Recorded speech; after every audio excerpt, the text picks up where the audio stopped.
جب پریشانی آئے، دکھ تکلیف یا برا وقت آئے تو تکیے پہ رونے سے بہتر ہے سجدوں پہ رو لیا کرنا، اس سے اللہ بھی راضی ہو جائے گا، تیری پریشانی بھی دور ہو جائے گی۔ جن میں 5 ٹائم نماز پڑھنے کی اپنی عادت بنا لے، صرف یہ سوچ کر کے کہ ہو سکتا ہے یہ نماز تیری زندگی کی آخری نماز ہو سکتا ہے یہ اذان تیری زندگی کی آخری اذان ہو، میاں ہو سکتا ہے تجھے تیرا رب آخری بار بلا رہا۔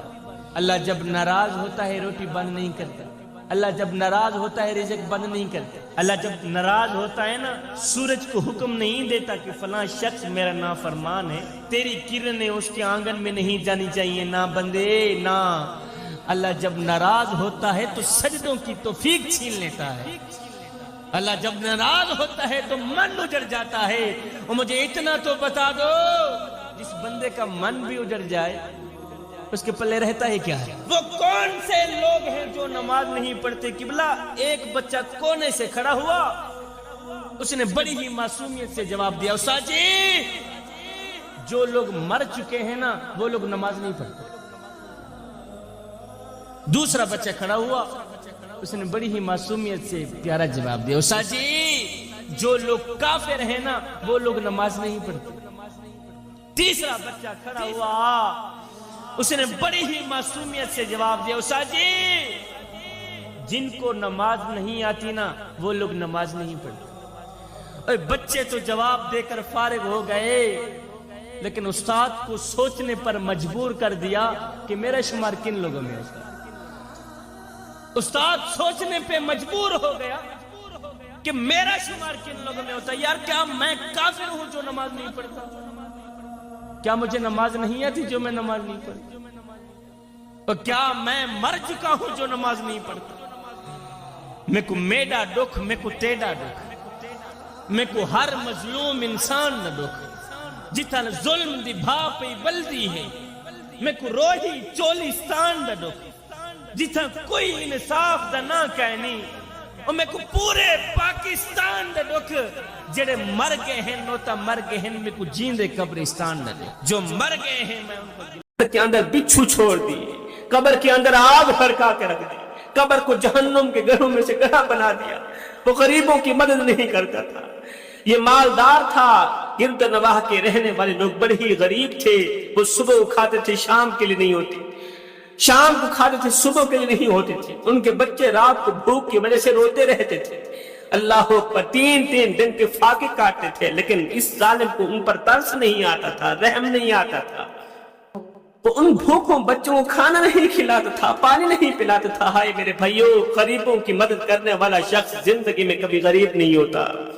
جنہوں نے غریبوں کی مدد کی، غریبوں کے بچوں کو کھانا کھلایا، غریبوں کے بچوں کو پانی پلایا، ان کے منہ میں روٹی کا نوالا ڈالا، ان کے سروں پر شفقت بھرا ہاتھ رکھا، اللہ تعالیٰ نے اسے بہت بڑا بلند مقام عطا فرمایا۔ یہاں پر میں تمہیں حضرت سیدنا عمر فاروق رضی اللہ تعالیٰ عنہ کی سخاوت کا ایک چھوٹا سا واقعہ سناتا ہوں۔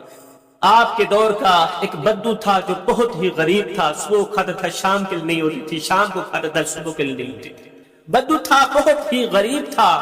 اللہ اکبر، اس کی بیوی حاملہ تھی، بچے کی پیدائش کا وقت قریب تھا۔ آپ جانتے ہیں جس گھر میں بچے کی پیدائش کا وقت قریب ہو تو وہاں روپے کی اشد ضرورت ہوتی ہے، وہاں پیسوں کی اشد ضرورت ہوتی ہے۔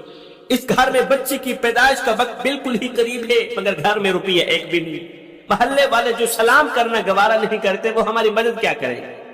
ایک دم ذہن میں ایک ترکیب آئی، اس نے سوچا کیوں نہ سیدنا عمر فاروق رضی اللہ تعالیٰ عنہ کے پاس مدینے کی سرزمین پر اپنی بیوی کو لے کر چلا جاؤں۔ تو میں نے سنا ہے نبی کے عمر کے دروازے پر اگر کوئی دشمن بھی چلا جائے خالی ہاتھ واپس نہیں جاتا۔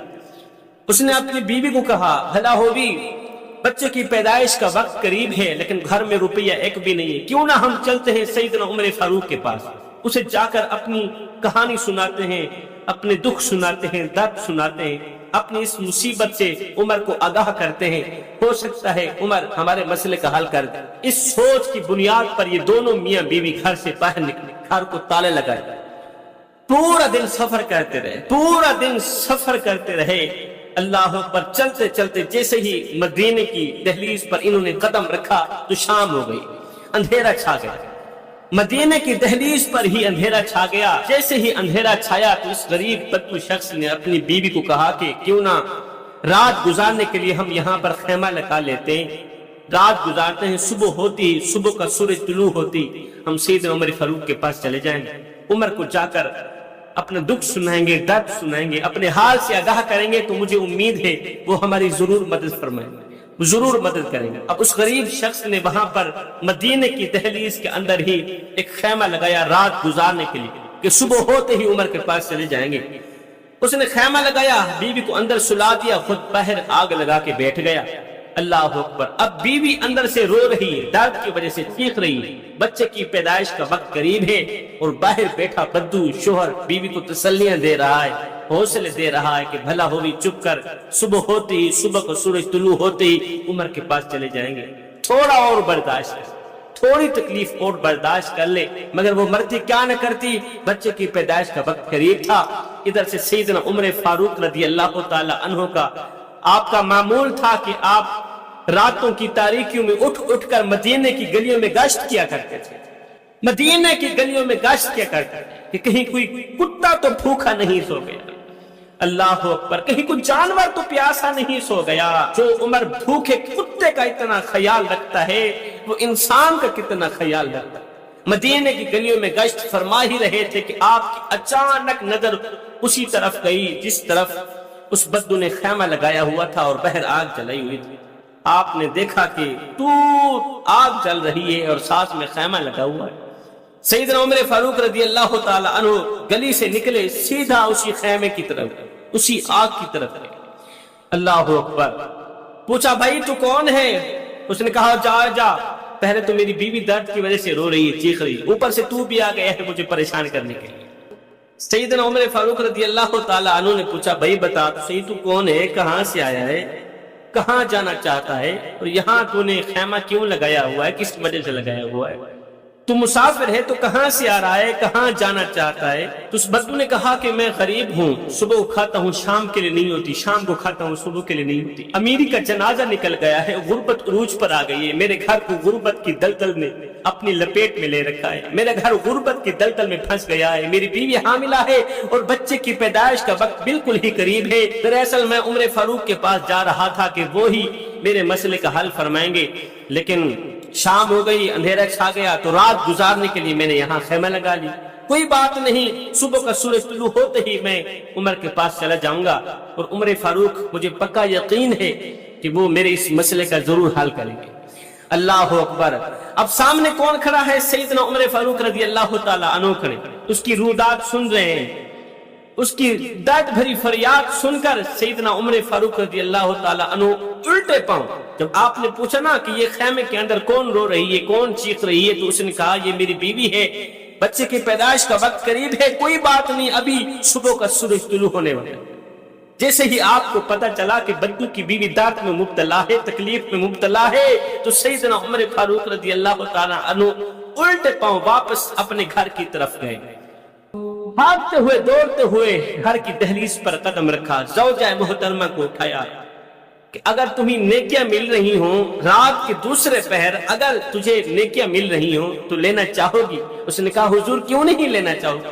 آپ نے فرمایا پھر اٹھ، میرے یار کی بیوی درد میں مبتلا ہے، بدو کی بیوی درد میں مبتلا ہے، میرے غریب دوست کی بیوی درد میں مبتلا ہے، اٹھ چلتے ہیں اس کی تکلیف دور کرتے ہیں، اس کی مدد کرتے ہیں، اس کی ہیلپ کرتے ہیں۔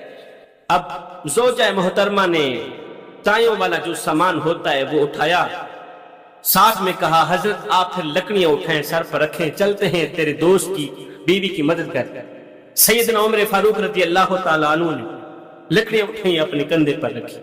24 لاکھ مربع میل کا شہنشاہ ہے، ایک غریب کی مدد کرنے کے لیے، 2% کا غریب ہے، اس کی مدد کرنے کے لیے، اس کی تکلیف دور کرنے کے لیے، اس کی پریشانی دور کرنے کے لیے 24 لاکھ مربع میل کی شہنشاہ نے اپنے کندھے پر لکڑیاں اٹھائی، زوجہ محترمہ کے ساتھ خیمے کی طرف جا رہے۔ جیسے ہی خیمے کے قریب گئے تو زوجہ محترمہ نے سیدھا خیمے کے اندر جا کر تائیوں والا کام شروع کر دیا، کیونکہ بچے کی پیدائش کا وقت بالکل ہی قریب تھا۔